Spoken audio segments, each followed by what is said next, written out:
Morning, I'm back again. Sunday, July the 26th.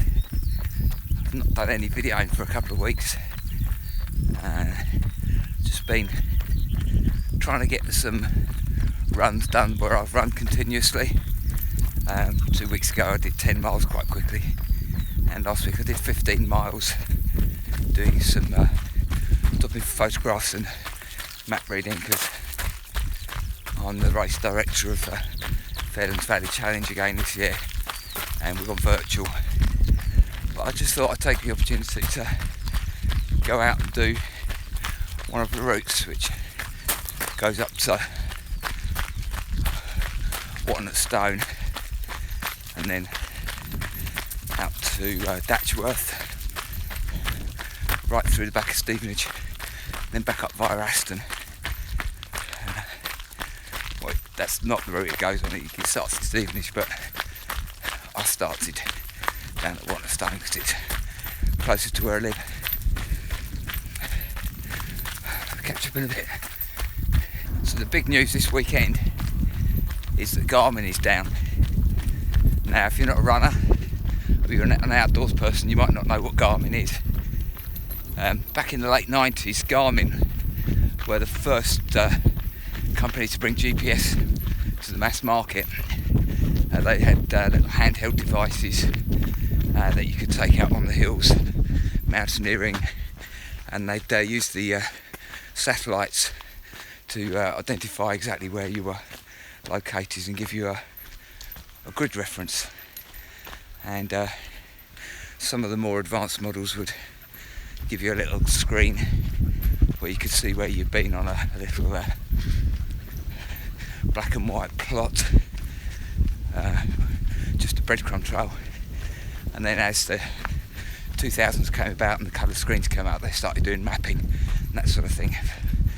And then around about the mid-2000s, they were the first company to bring out smartwatches, which are the devices that will track where you've been, and then they'll connect to your phone directly via Bluetooth and upload and download data. If you get a text message, it'll warn you on your watch you've got a text message, and possibly if you've got it set up, you'll be able to read it, emails and all that sort of thing. So they're well ahead of Samsung and Apple, market leaders. Some really good devices out there which don't do anything like Apple and Samsung do in terms of visiting the web and things, but nevertheless they're very powerful little units. So what you find is that because they were first to the market, Garmin is a bit like Hoover, in that if someone's got a smartwatch, they'll have a Garmin. They might have a Sunto, they might have a TomTom, but everyone will call it a Garmin. So you might have a TomTom Garmin. You know, it's a bit like saying, have you got a Dyson Hoover? It doesn't really make any sense, but it's kind of got a Garmin. I don't know what the word is, you know, get the idea.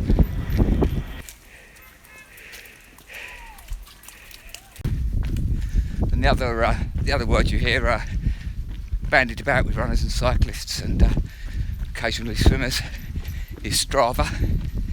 Now, Strava is like a social media platform similar to Facebook and YouTube, where all your activities can be uploaded and displayed in like map forms, and you can analyse what you've done.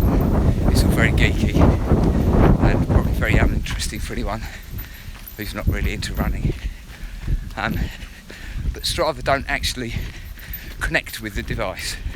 What you have to do is upload your data from your device to Strava somehow. All of these companies that manufacture smart devices all upload their data to their own web servers in the cloud, and then this data is pushed onto Strava.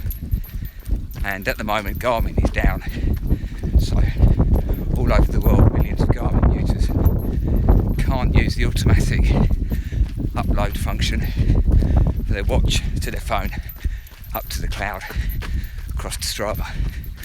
So as a consequence, Strava's a bit quiet as well. But you can do it manually by plugging your phone into a computer and doing it old school. So you can still go running, just can't tell anyone. And if it's not on Strava, they say it never happened.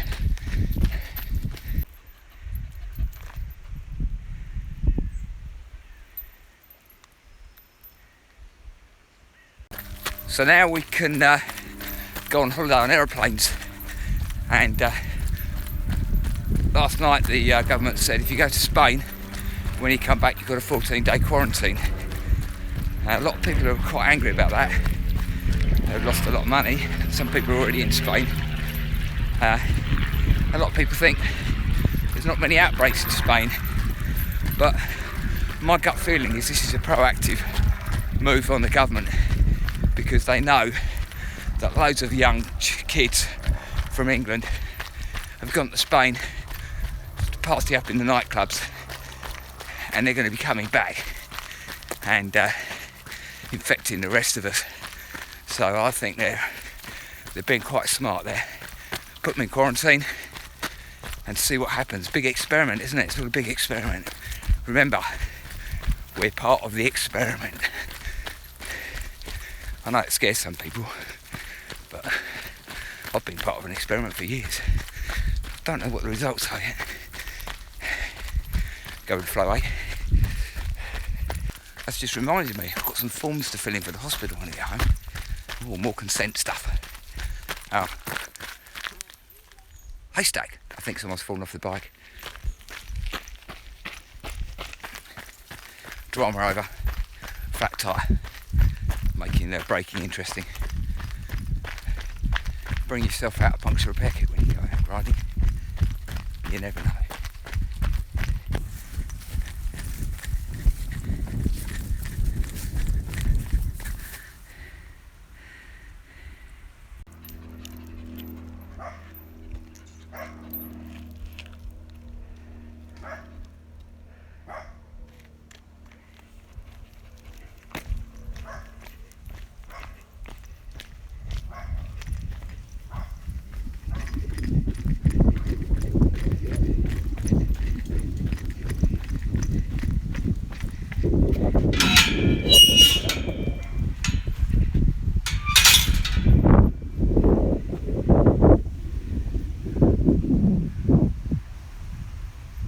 Just seen horses. I've just seen them as well. Time for the lead, I think.